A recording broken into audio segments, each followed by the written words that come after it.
Bienvenidos un sábado más a la Escuela Diocesana de Oración que preside nuestro arzobispo. Aprender a orar con los grandes maestros de oración, testigos de la misericordia este año, en el que estamos poniendo el acento en los sacerdotes. Bienvenidos a todos los que nos escucháis sábado tras sábado, también en los diferentes momentos en los que también se emite en Canal Diocesano y Radio Santa María, y también a través de las diferentes redes sociales, como puede ser también el canal YouTube. En esta escuela de oración, el señor arzobispo nos hablará de la oración de San Carlos Borromeo. ¿Quién fue San Carlos Borromeo? Pues San Carlos Borromeo es un prelado italiano que nació el 2 de octubre de 1538 cerca del lago Mayor de Arona. Fue segundo hijo del conde Gilberto y de Margarita, y a los 8 años de edad recibió la tonsura clerical por manos del arzobispo Giovanni Sciometta. Poco después se trasladó a Milán para cursar los estudios humanísticos. A los 21 años obtuvo el doctorado en Derecho en la Universidad de Milán. Un hermano de su madre, el cardenal Medici, fue nombrado papa con el nombre de Pío IV, y este, admirado de sus cualidades, nombró a Carlos como secretario de Estado. Más tarde renunció a sus riquezas y se ordenó sacerdote, y siendo obispo se dedicó por completo a la labor de salvar almas. Como secretario de Estado del Vaticano, emprendió la reforma del clero. Gracias a sus influencias se reinició el Concilio de Trento. Se empeñó en garantizar la enseñanza religiosa a los niños. Fundó seminarios, colegios y otros centros escolares. Fundó 740 escuelas de catecismo con 3.000 catequistas y 40.000 alumnos. Y en 1578 fundó la orden religiosa conocida como los Oblatos de San Ambrosio. San Carlos Borromeo falleció en Milán, Italia, el 3 de noviembre de 1584. Su cuerpo se conserva incorrupto en la cripta de la catedral de esta ciudad. Fue canonizado en 1610 y su festividad es conmemorada el 4 de noviembre, día en el que visitó nuestra diócesis también el Papa Juan Pablo II. ¿Qué nos enseña San Carlos Borromeo? Aborrezcan el mal y practiquen el bien. Ámense cordialmente los unos a los otros como buenos hermanos, que cada uno estime a los otros más que a sí mismos. En el cumplimiento de su deber, no sean negligentes y mantengan un espíritu fervoroso al servicio del Señor.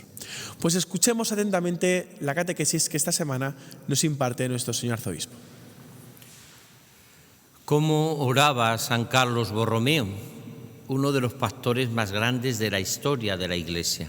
San Carlos Borromeo, que como sacerdote, como obispo, arzobispo, cardenal, tiene una historia, por una parte, como muy original, porque podíamos decir que él, por las circunstancias, todo en principio le favorece, ¿no? Sobrino de un papa, una familia cristiana. Él prácticamente hace una carrera fulgurante a nivel eclesial, pero él descubre poco a poco a través de la oración unas características que le hacen santo, y deja pues una vida aparentemente de éxitos clericales o de planteamientos un poco, podríamos decir, a una vida de pastor entregado por las ovejas. Volvemos a tomar la pregunta, ¿cómo oraba San Carlos Borromeo? Que es uno de los obispos más grandes de la archidiócesis de Milán, que está considerada una de las diócesis más grandes del mundo. Allá en Italia, por supuesto la más grande de Italia y una de las más grandes del mundo, también con más historia, con más santos, con unas grandes riquezas espirituales sobre todo.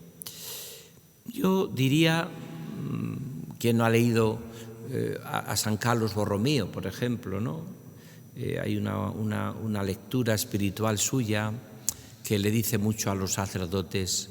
A veces decimos que estamos distraídos cuando vamos a celebrar la misa, la Eucaristía, ¿no?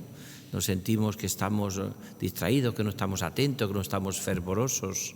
Y él decía, pero ¿te has preguntado, por ejemplo, cómo estás en la sacristía? Si estás realmente preparándote para celebrar la Eucaristía, o estás hablando, o estás distraído, o no eres capaz de preparar hasta el último detalle, ¿no? ¿Cómo estás preparando el encuentro con el Señor en la Santa Misa? O sea, él es un hombre, podríamos decir, por lo que voy a decir, profundamente práctico, ¿no? Claro, él lo dice porque es de una actividad pastoral prodigiosa, lo ha dicho Alfredo al principio, ¿no? O sea, es decir, es que era de una actividad, funda todo tipo de cosas, es creativo, es un hombre de una belleza en su predicación y en todo lo que hace y en su liturgia, reforma muchas cosas. Claro, es una sede, la metropolitana, la de Milán, de grandes santos, ¿no? ¿Cómo era la oración? ¿Cómo oraba San Carlos Borromeo? Mirad, después de esto, que es el famoso texto que se lee en su fiesta, San Carlos Borromeo, la Iglesia lo celebra el 4 de noviembre y, por cierto, era la fiesta del cumpleaños de San Juan Pablo II, que se llamó por eso Carolo, se llamó Carlos, debido a Carlos Borromeo. Curiosamente, luego también el Papa Carlos Wojtyła acaba siendo pues Papa, ¿no? Pero él tenía una gran devoción a Carlos Borromeo. ¿Cómo oraba este gran pastor? Mirad, lo primero que tenemos que ver en él es que es un hombre que ora, podríamos decir, desde una vida que él no estaba satisfecho. Aquí estaría la frase bellísima de San Agustín: nos has hecho, Señor, para ti, y nuestro corazón está inquieto hasta que descanse en ti. A los 8 años ya tiene la tonsura, secretario de Estado, todo le sonríe, el Papa, por ser su tío, hace enseguida la sede más importante de Italia, la más... pero todo eso llega un momento en que no nos satisface todas las cosas que tenemos, ¿no? Hay una famosa artista de cine, o mejor dicho, artista de teatro francesa, Eva Lavalier, que está en proceso de beatificación y de canonización, esta mujer, que fue una mujer que tenía un éxito tremendo en el teatro en París, en los años 20 de París, ¿no? Y esta mujer que también tuvo tanto éxito, pero en este campo, podríamos decir, profano, ¿no? Pues ella era una mujer que se sentía completamente vacía. Tenía un hijo, soltera, y ella es una mujer que en un momento de su vida pues se siente tan vacía que hay una experiencia de quererse quitar la vida, tirándose por uno de los puentes del Sena en París, ¿no? Y cuenta su biografía que cuando estaban pasando los coches por allá por Sena, entonces no sería como ahora que habría coches, pero no tanto, estábamos hablando de los años 20 en París, ¿no? Pues dice que en un momento alguien se para viendo que hay una mujer que estaba a punto de tirarse por el puente, la coge así por el brazo, y cuando la ve se da cuenta de que es Eva Lavalier, que era guapísima, una mujer que llamaba la atención por su belleza y por ser una auténtica artista, ¿no? Y ella dice aquella frase que se hizo famosa, y digo que podemos parangonar ahora con este gran santo, San Carlos Borromeo. Dice ella, cuanto la vida más nos colma, más vacía nos deja. Y cuanto más nos vuelve a colmar, más vacía nos vuelve a dejar, ¿no? Por tanto, la experiencia que tiene Eva Lavalier, esta mujer que está en proceso de canonización, y que tiene también Carlos Borromeo, es que él llega a una oración, a un planteamiento de santidad, pero no porque la vida la haya ido mal, no porque no haya tenido en su vida muchos motivos pues para agradecer, en el sentido de que más bien todo le ha sonreído. Más bien él descubre en su vida que no le falta de nada, incluso hasta a nivel espiritual, a nivel incluso de estudia, hace todo lo hace de un modo, podríamos decir, maravilloso, todo lo hace de una manera que todo le sale bien, va progresando incluso en lo que podíamos decir su carrera eclesiástica, hasta llegar a todo lo que podía aspirar, ¿no? Sacerdote, obispo, arzobispo, cardenal, brazo derecho del Papa, un hombre de que todo lo que en esos momentos tiene, pues le sonríe.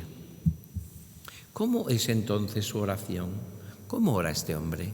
Pues mirad, Dios ora siempre dejando en el corazón una profunda nostalgia de Dios. Quien tiene una profunda vida de oración, le pasa como al padre Colbert, tiene nostalgia de Dios, una profunda nostalgia de su amor, ¿no? Nostalgia no tanto de éxitos, no tanto de que todo le vaya bien en la vida, porque ¿después qué? Después que todo te va en la vida, después de que has conseguido todo, ¿y después qué? ¿Y después qué? Tenías necesidad de este estudio, lo has sacado, ¿y después qué? Tener un brillante porvenir, ¿vale? ¿Y después qué? Todo te va bien, ¿y después qué? Tienes mucha salud, ¿vale? ¿Y después qué? Todo te va bien, ¿y después qué? Él tiene como esa experiencia en su vida de esa profunda nostalgia de Dios, que como contaba la anécdota de Lavalier, siente un vacío interior, profundo, a pesar de que podíamos decir que a la vida le sonríe, de que no tiene absolutamente nada de qué quejarse a Dios, ni siquiera de la vida, porque es que absolutamente todo le ha salido redondo, ¿no? No conoce el mundo, gracias a Dios, del pecado, no conoce el mundo de caer bajo, no conoce el mundo de pasar necesidad, de la miseria, pero no es un hombre feliz. ¿Quién mete en su corazón esa nostalgia de Dios?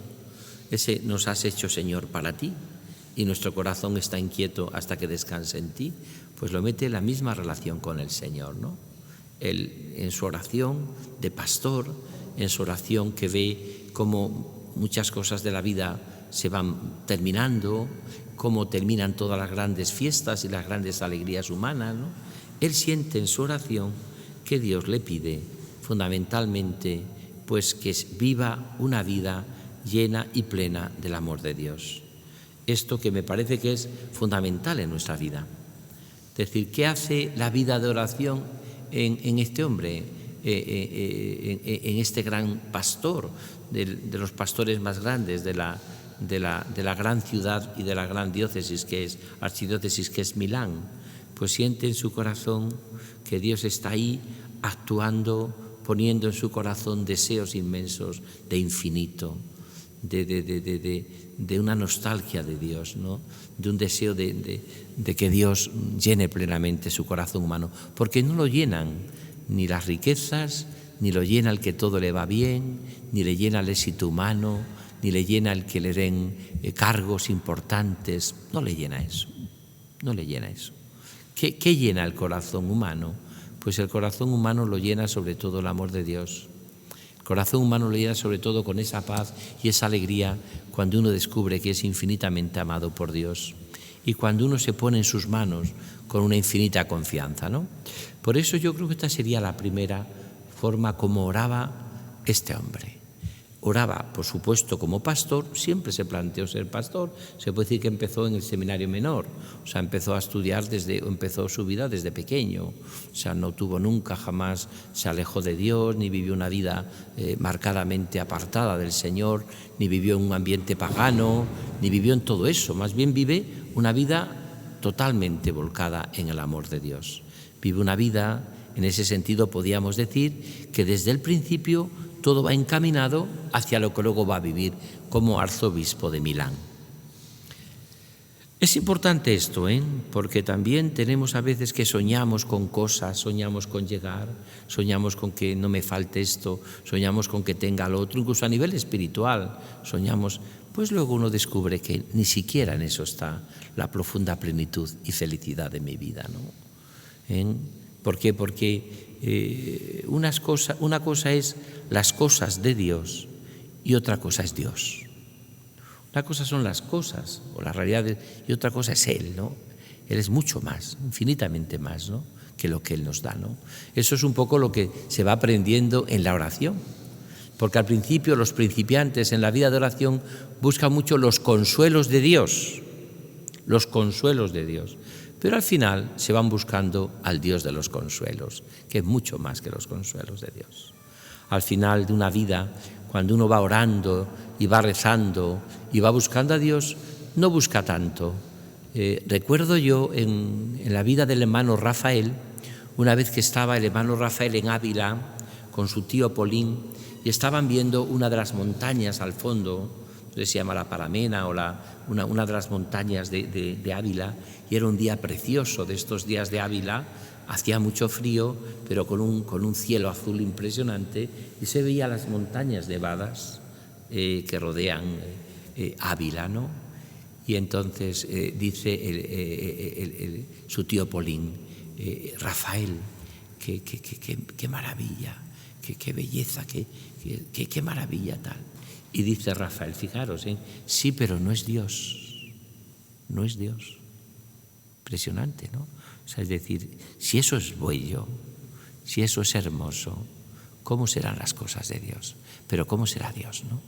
O sea, es decir, ¿cómo saben los santos y los místicos relativizar muchas cosas, ¿no? También lo decía Teresa de Jesús, todo se pasa, Dios no se muda, la paciencia todo lo alcanza, quien a Dios tiene nada le falta, solo Dios basta. Primera oración de Carlos, de este hombre, San Carlos Borromeo, este gran milanés, este gran de la archidiócesis de Milán, arzobispo, cardenal, es buscar en todo el que es Dios el que llena plenamente el corazón. Ni lo llenan los cargos, ni lo llenan ni mucho ni menos los éxitos, ni lo llena el que todo el mundo me aplauda, ni lo llena el que todo me vaya bien en la vida, ni lo llena ni siquiera eso. A veces, cuanto la vida más nos colma, más vacía nos deja, y cuanto más nos vuelve a colmar, más vacía nos vuelve a dejar. Probablemente aquí está la historia de muchas vocaciones, tanto a la vida consagrada como al sacerdocio, ¿no? También puede ser que haya gente que ya con eso su corazón se sienta satisfecho, ¿no? Bien, no pasa nada. Pero es verdad que realmente la vida de este hombre, que no le faltó nunca de nada y que en toda la vida le sonreía, va a descubrir en su vida de oración que necesita mucho más de ese amor de Dios. Por eso tenemos experiencia, mucha gente que a veces sufre y es feliz, y tenemos gente que no sufre nada y no es feliz. No porque el sufrimiento me hace feliz, sufrimiento por el sufrimiento no me puede hacer feliz. ¿Cómo me va a hacer feliz el sufrimiento por el sufrimiento? Me hace feliz que puedo, aun en el sufrimiento, amar. Y en el sufrimiento aún puedo entregar mi vida. Y en el sufrimiento puedo encontrarme y puedo pensar en los demás y ayudar a los demás. O sea, decir, por eso yo creo que en este sentido San Carlos Borromeo es una oración, por otra parte, que tiene esta belleza, la belleza, podríamos decir, de que nos has hecho para ti, Señor, y nuestro corazón está inquieto hasta que descanse en ti. Segundo, y lo hemos visto en la presentación que ha hecho Alfredo, que esto es precioso. Podríamos decir que Carlos, este hombre, Borromeo, es una auténtica pisonadora de vida creativa apostólica y pastoral, sobre todo pastoral. Es que cuando uno ve los datos que nos han dicho, es que no quedó por tocar ni se volcó en la archidiócesis de Milán, se pateó la diócesis, buscó todos los pueblos, fundó escuela de catequistas, inició todo lo que sea, potenció el seminario, atendió a los laicos, atendió a todo el mundo, hasta fundó una congregación. Es decir, es que no le quedó nada por hacer. Lo cual podemos decir que fue una oración fecunda, muy fecunda. Porque a veces piensan que los orantes, los contemplativos, se quedan mirándose el ombligo y no hacen nada, o no tienen ninguna iniciativa, o como a veces piensa la gente cuando uno hace su oración. Claro, tú estás muy a gusto allí cuando vas a tu capilla de la adoración perpetua, te vas a rezar a tu parroquia o te vas a hacer tu rato de oración, pero claro, la vida. Pues mira, la vida de oración le llevó a Carlos Borromeo a una vida plena y llena de iniciativas y de creatividad. Es decir, es que cuando uno lee la vida de este hombre, es que no deja títere con cabeza, es que lo toca todo en la pastoral, lo toca absolutamente todo en la pastoral, todo. No existe nada absolutamente que no llegue a tocar esta vida de este hombre. Es profundamente cercano a los niños, profundamente cercano a los jóvenes, profundamente en aquel tiempo renovando seminarios, participa en Trento, es un hombre preparado intelectualmente, prepara muy bien los sermones suyos, es un gran pastor, pero un pastor muy creativo. Lo digo esto porque a mí me da mucha pena, porque a veces yo estoy convencido de que los místicos, los hombres de oración, las mujeres que son contemplativas, como Teresa de Jesús, como pastores, son los los más creativos que existen. Es que tocan todo, es que llegan a todo. ¿Por qué? Porque se le mete el Señor tan dentro, el Espíritu Santo le transforma de tal manera de que son un volcán. Decidme qué no toca en su pastoral Carlos Borromeo, que siendo del siglo XVI y viviendo también en una época pues también convulsa, difícil, como la nuestra, ¿no?, es capaz de buscar soluciones y en vez de ver problemas, ve retos, que es lo que hace la oración. Cuando uno se mete muy de lleno en Dios, el reto te dice no quedarte tirada a la toalla ante los males que vivimos hoy en el mundo, nuestra gente, lo que estamos sufriendo todos, ¿no?, de distintos planteamientos de nuestra situación que vivimos, ¿no? Tenemos el periodo de tirar la toalla. ¿Qué hacen los santos por su vida de oración? Ver las dificultades, convertirlas en retos, es decir, en oportunidad de crecer, en oportunidad de dar la vida, en oportunidad de ser más creativos, ¿no? Claro, cuando uno, por ejemplo, escucha o lee el informe que dio en su momento la Organización Mundial de la Salud, descubre en aquellos momentos, cuando surge el SIDA, que la institución que más había trabajado con los enfermos de SIDA aplastantemente había sido la Iglesia Católica. Casi el 40% de las instituciones y de lo que se trabajaba con el SIDA estaba en manos de la Iglesia Católica. Fijaros qué creatividad la Iglesia, que surge una enfermedad, además de esas características, con todo lo que surgió para la humanidad, y las que más trabajan, las hermanas de la Madre Teresa de Calcuta, llevaban en todo el mundo centros para ayudar a los enfermos de SIDA, ¿no? Dice uno, pero ¿cómo puede ser esto? Pues son hombres y mujeres de oración, como era la situación de la Iglesia cuando vive Carlos Borromeo. Como es un hombre de oración y como reza, pues él se da cuenta de que lo primero que hay que hacer es formar bien los seminarios. Una formación magnífica para el seminario de Milán. Ve y se da cuenta de que hay que educar a los niños, forma a los niños. Pero para que los niños estén bien educados hay que formar catequistas. Pues como estamos nosotros trabajando en nuestra delegación de catequesis, ahora tenemos un congreso diocesano, el segundo de catequesis. Es que es un hombre creativo, pero para la época que vive sabe que tiene que ir, eso que dice el Papa Francisco hoy, un pastor con olor a oveja. Desde luego, este hombre olía a oveja y bien oveja, porque es que no había absolutamente ningún lugar, ningún sitio donde en su vida de oración no fuese él. La oración le impulsaba a ir hasta las últimas periferias, hasta las últimas intemperies. No se quedaba cruzado de brazos, buscaba como reto solución a todos los problemas que vivía. Pues eso, que es un poco lo que tiene que ser nuestra vida. Mirad, si nosotros viviésemos así, en el mundo que vivimos buscaríamos soluciones. Quizás hay muchos cristianos hoy que se pasan toda la vida maldiciendo la oscuridad. Qué mal está todo, cuánta oscuridad, no hay esperanza, está todo muy mal, está todo muy mal. Nos retiramos todos a los cuarteles de invierno a llorar hasta que pase esta tormenta. Pero los santos no han hecho eso. Los santos no han hecho eso. Precisamente porque han sido hombres como Carlos Borromeo de oración, han buscado el reto, es decir, la solución. Y quizás hayan encendido pequeñas luces, pequeñas cerillas. Pero es como dice también la Madre Teresa de Calcuta, Pues me van a decir mucha gente que lo que hacemos nosotros, y es verdad, en el mundo de la pobreza y del sufrimiento, es una gota de agua. ¿Pero acaso el océano no está hecho de muchas gotas? ¿De qué está hecho un océano? De millones de gotas. Pues tu vida puede ser que sea una gota. Ahora, prefiero antes encender una luz que maldecir la oscuridad toda la vida.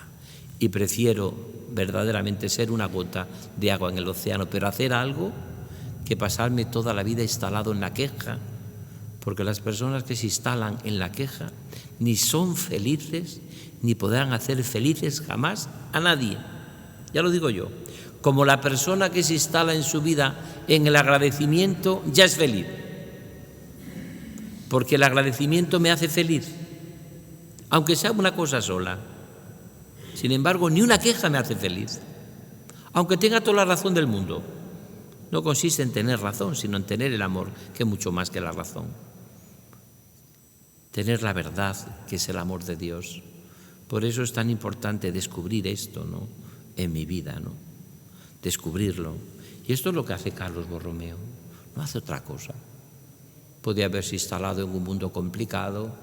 Fíjate tú lo que no dirían de él, porque en definitiva en una iglesia en aquellos momentos él era sobrino de un papa, es una carrera fulgurante, secretario de Estado, es que era, vamos, sin embargo no fue su confianza eso, ni puso todo su corazón en eso, ni pensó que la solución de la vida era eso, sino que él, desde la realidad que vive, por su profunda oración, ya digo que eso está reflejado, si leéis el 4 de noviembre, el oficio de lectura, donde se recoge una meditación que tiene Carlos Borromeo y que es una preciosidad, porque viene a decirle a los pastores, a los obispos, que tenemos que preparar en clima de oración todos los sacramentos, especialmente la oración, pero especialmente la Eucaristía. ¿Cómo dices que estás luego distraído en la Eucaristía, que no hablas con fervor en la homilía, que no tienes, si no te has preparado con una profunda oración cuando estás en la sacristía, si has llegado a la sacristía y sigues preocupado, y sigues distraído, y sigues preocupado por vanidades, y estás preocupado por 4 cocinas, y no eres capaz de meterte a fondo en el misterio que vas a celebrar?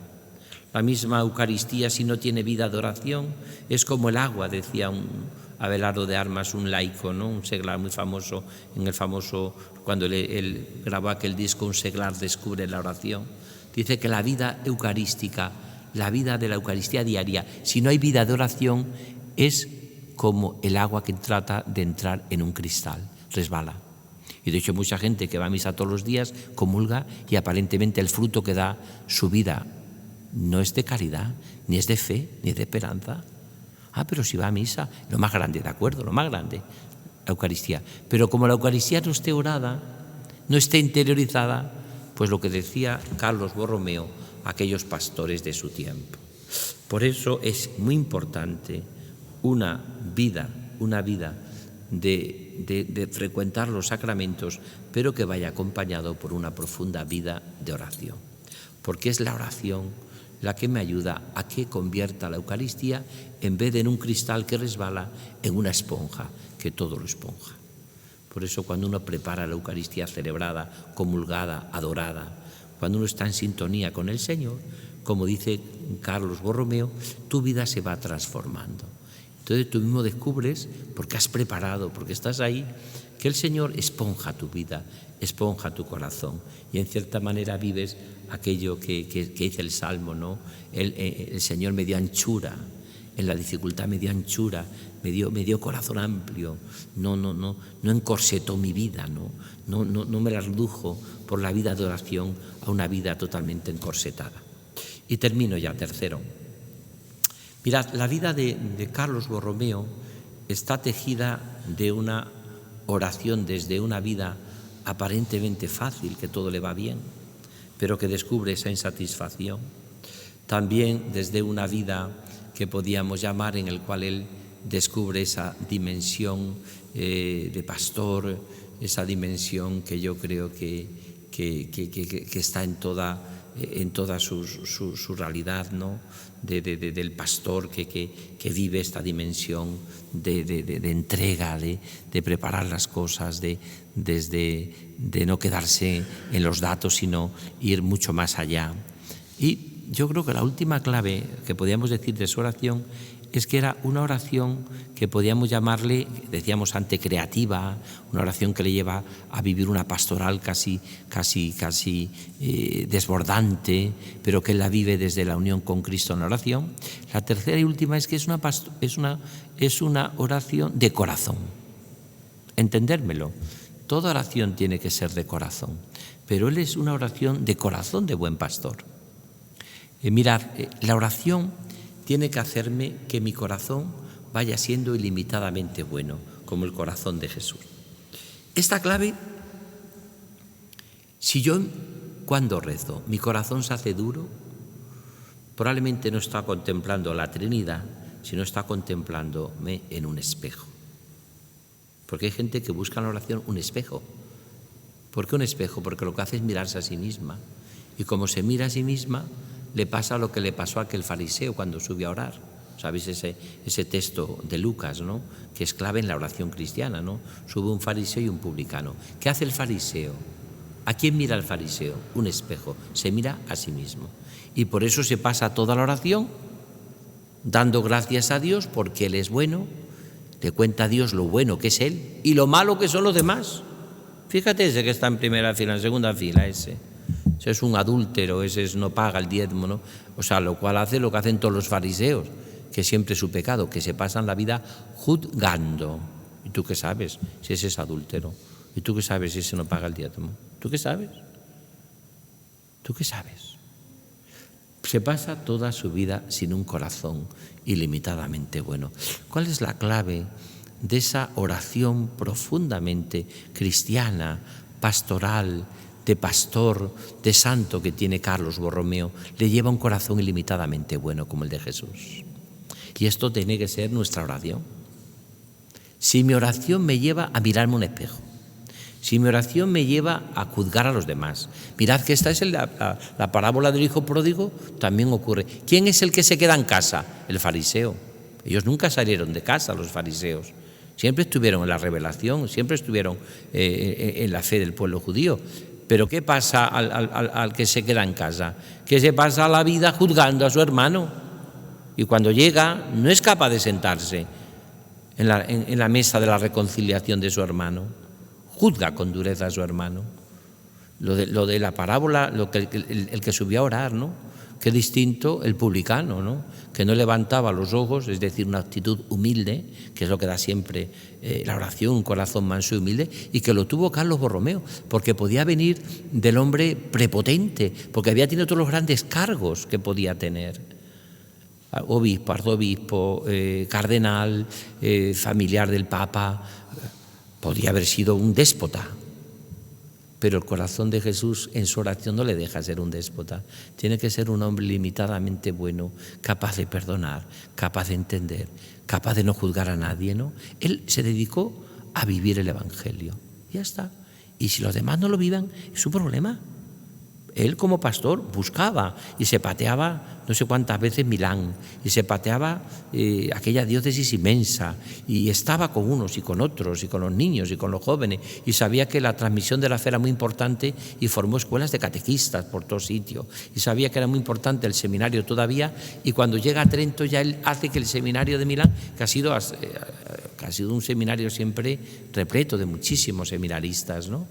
Pues es realmente precioso para nuestra vida, ¿no? Por tanto, yo creo que en ese sentido podemos, mirando en estos momentos también la Eucaristía, la adoración eucarística, podemos en estos momentos cada uno de nosotros pues descubrir esta oración de este gran pastor que fue San Carlos Borromeo, que nos ayuda a nosotros, ¿no? Fijaros qué sencilla fue la oración de este hombre. Oraba desde su propia vida, que aunque le fue todo bien, no estaba satisfecho. La oración le llevó a una actitud creativa, de ser muy creativo en la vida, muy pastor, muy de formar nuevas cosas, de ayudar, de todo. No fue una oración que le llevase a aburguesamiento, a quedarse cruzado de brazos. No se instaló en la mediocridad, sino en la santidad. Y por último, a tener un corazón ilimitadamente bueno, ¿no? ¿Cuál es el corazón ilimitadamente bueno? El que en contacto con Jesús en la oración no busca uno un espejo para, mirándose a sí mismo, juzgar lo malo que son todos los demás. Qué distinto hubiese sido si el fariseo, y si hubiese ganado el corazón de Dios, hubiese dicho: te doy gracias, Señor, porque yo soy como todos los hombres. Y podía ser incluso peor. Ese es adúltero, yo también lo puedo ser, si no lo soy. Ese es un pecador, también yo lo soy. Ese es un ladrón, pues a lo mejor yo he sido ladrón. No olvidemos nunca que en la parábola preciosa de la parábola de la oveja perdida, las 99 que se quedan en el redil son todas ex ovejas perdidas. Están ya seguras en el redil, pero todas han sido ex ovejas perdidas. ¿Cómo es la que se va? Nosotros no podemos ir al Señor pensando que somos puros, inmaculados. Yo no sé ustedes, por supuesto que yo no puedo estar en esa actitud, y creo que ninguno, ¿no? Que se presenta delante de Dios con derechos y sabiendo y creyendo que es puro, perfecto, inmaculado y que no ha cometido nunca, jamás en su vida, ni pecado ni errores, está totalmente equivocado, ¿no? Porque uno tiene que tener esa actitud humilde ante la oración, como tenía Carlos Borromeo, ¿no? Y como tiene que tener siempre nosotros, ¿no? Todos los orantes. Por eso el hombre que ora o la mujer que ora es una mujer fascinante, un hombre fascinante, porque tiene el atractivo del humilde, que es lo que enamora el corazón de Dios y enamora el corazón de la gente, ¿eh? Todos los que estamos aquí, cuando vemos a un soberbio, nos echamos para atrás. El que huela a soberbia no lo aguantamos ni un minuto. Solamente nos encandila y nos enamora el corazón humilde. Pues como ha enamorado a la Virgen que viene a Fátima a 3 niños humildes, ¿no? Francisco, Lucía y Jacinta, o que viene a Lourdes y le conmueve el corazón a María Bernardita, ¿no? Una niña que vence a una Europa descreída, atea, masónica, que se reía de la Iglesia en el siglo XIX y que pensaba que la Iglesia estaba más desfasada que no sé cuánto. Después de tantos años, ya siglos, Bernardita y Lourdes sigue ahí viva, atrayendo a millones de personas. Y estos masones, ateos, ya no se acuerda nadie, como no se acordará nadie de esta gente. Y sin embargo sí se sabe acordando de aquella niña que realmente, como María, dijo que Dios hace maravilla con los humildes y con los pobres. Hoy este pueblo dichoso canta tu nombre con alegría y acoge tu protección. No te olvides de nosotros, oh gran Padre, el frágil y pobre, de Cristo alcánzanos la salvación.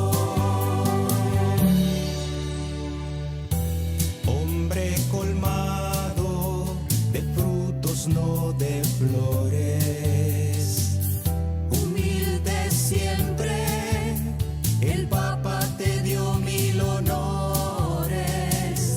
Cardenal, arzobispo, a Milán se te envió. Todo el pueblo a Jesús en ti, oh Carlos, recibió. Pueblo dichoso canta tu nombre con alegría y acoge tu protección.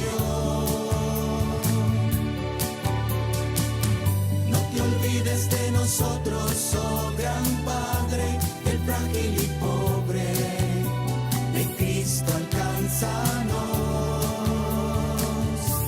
la salvación. Bálsamo divino, así te aclamaban, porque de tus manos el consuelo Dios derramaba. Con tu vida la entrega de Cristo tú actualizaste, y el peligro de despreciaste, despreciaste. Hoy este pueblo dichoso canta tu nombre con alegría y acoge tu protección. No te olvides de nosotros, oh gran Padre, del frágil y pobre, de Cristo alcánzanos la salvación. Pastor de todos, oh gran luz del clero, tu amor y tus desvelos por los seminarios dejaste.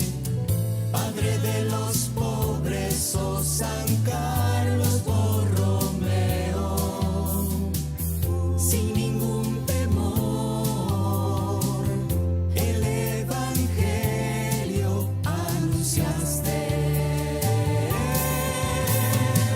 Hoy este pueblo dichoso canta tu nombre con alegría y acoge tu protección.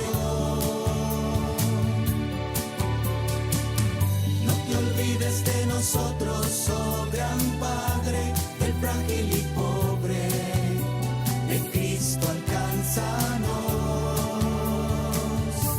la salvación.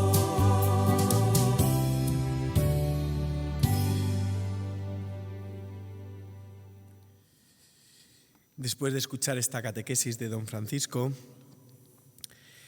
y viendo cómo los sacerdotes, como estamos viendo durante toda esta temporada, cómo los sacerdotes ayudan tanto a las personas siendo testigos de la misericordia, vamos a escuchar el testimonio de Francisco Javier García Barroso Mela, tercer hijo de 6 hermanos, hijo de Francisco Javier y María. Él es un chico que tiene 21 años, que estudia Derecho y que tiene un gran deseo de evangelizar. Un chico que por su historia, su trayectoria, ha ido el Señor tocando su corazón para que fuera acercándose a ese redil, como nos ha dicho don Francisco, buscando, gracias a sacerdotes que han ido buscando la oveja perdida, pues han ido buscando este corazón de este joven que nos habla hoy. Un joven que actualmente se encuentra empeñando labores de catequesis en EITS, en la parroquia de Sagrado Corazón de Jesús de Talavera de la Reina, y también es miembro del staff de Jacuna Talavera, como miembro de Escapadas. Un chico que su corazón es de gran deseo de santidad. Suelo decir que la última conversación que tengo con él es: gracias, Señor, porque puedo ser instrumento tuyo a través de ti, de tus manos, de tu gracia, para que otros puedan encontrar la fe, aunque yo sea un pecador y me quede mucho para llegar a la santidad. Pues escuchando este testimonio, vamos a escuchar este testimonio de Javier, un chico que quiere llevar muchas almas a Dios, como los sacerdotes han llevado su alma hacia Dios.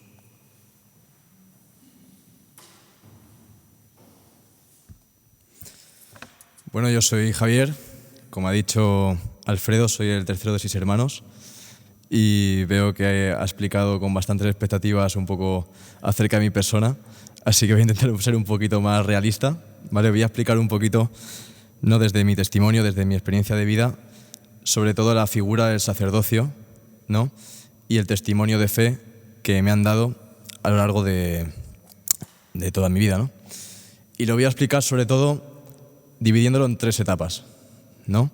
La primera podría ser la base, ¿no? Que trata sobre todo un poco la familia en la que he nacido, la educación que he recibido, que ha sido una educación de fe, una educación bastante sólida, ¿no? En la religión católica, donde puedo experimentar precisamente lo que es el amor de Dios a través de mis padres, ¿no? Y de mis hermanos. Y todo eso, desde muy pequeño, lo he tenido muy presente.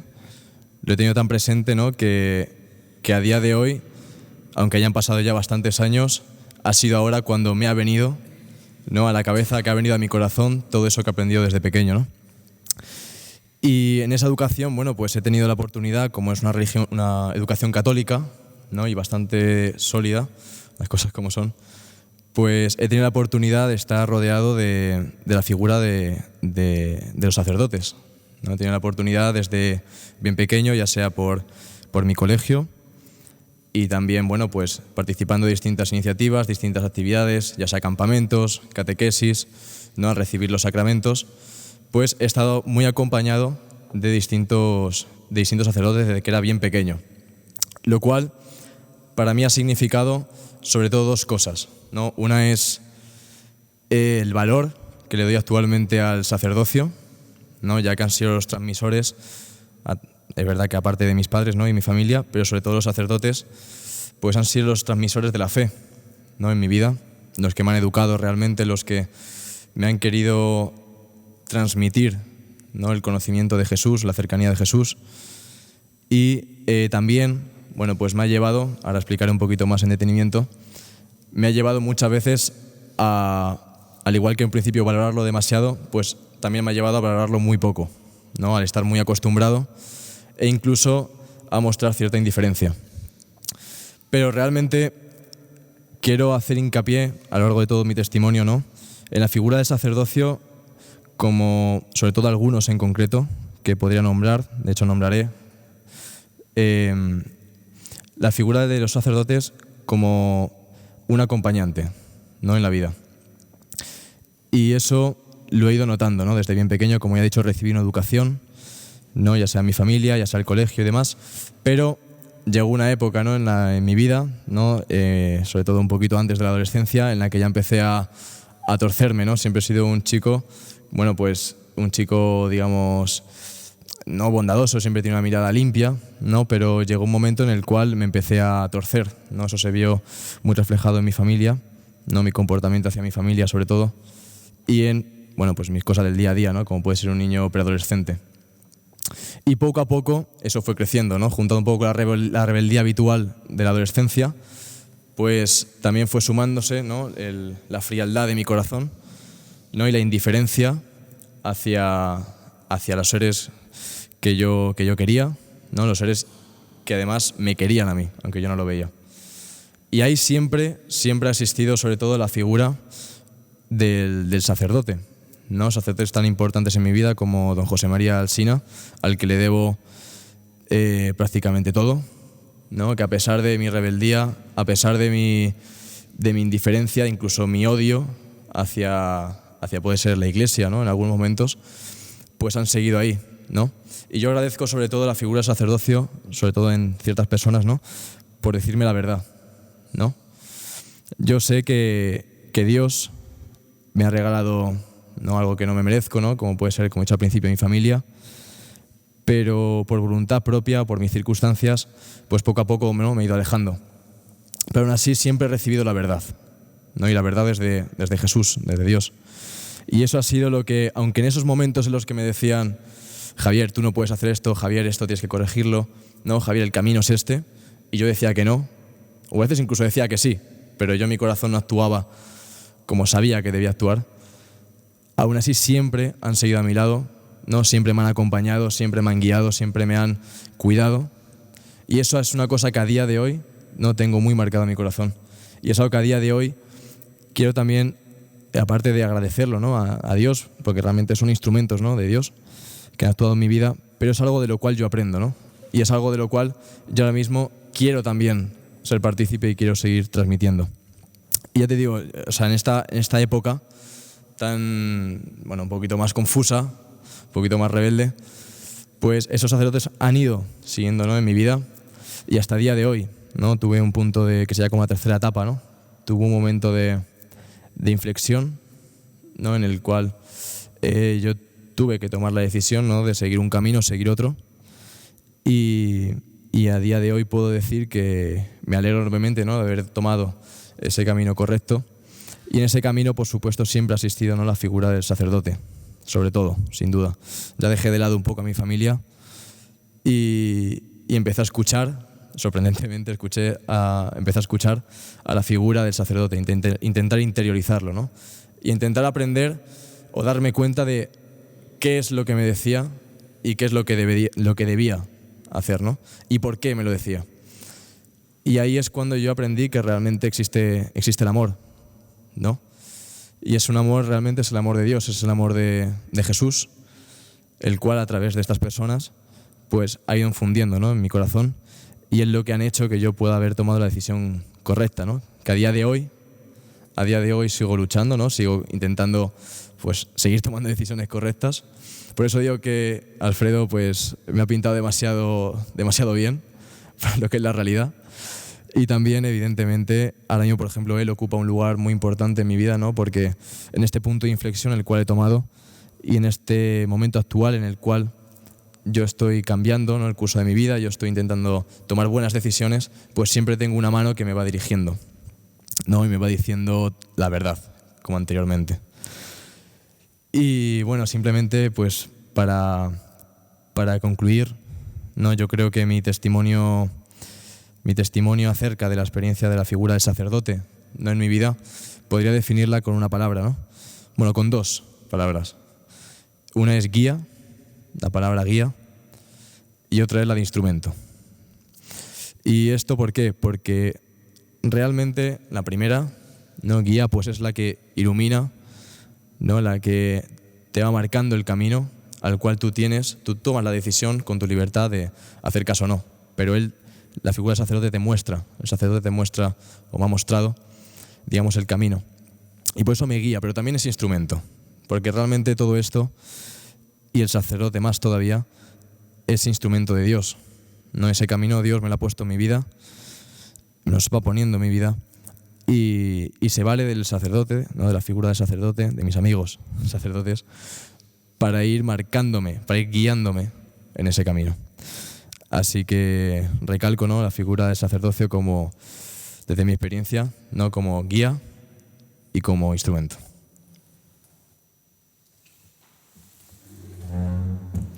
El testimonio de este joven Talavera, ya trabajando tanto en la pastoral de juventud, que cuenta pues cómo ha sido acompañado en su vida, en su deseo de conocer a Jesús, donde ha encontrado sacerdotes como guía y como instrumentos del amor de Dios, pues nos ayudan a todos nosotros. También otros testimonios que están pasando por aquí, de madres de sacerdotes, de hermanas, de familiares o testimonios de tantos y tantos que en este año dedicado a los sacerdotes, también ellos como maestros de oración nos ayudan. Sobre todo también nos enseñan y nos ayudan a orar.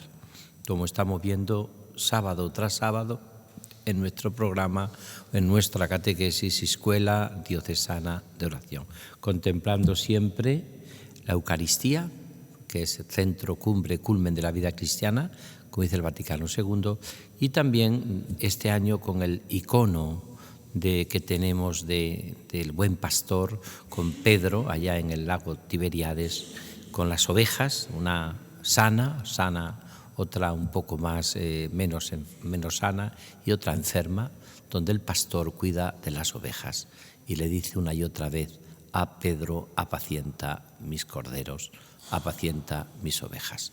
Pues hasta volvemos a vernos, si Dios quiere, dentro de una semana. Seguiremos sábado tras sábado profundizando y aprendiendo a orar, orando. Esta maravilla de las maravillas que es vivir en un encuentro permanente con el Señor, que es el amor de los amores.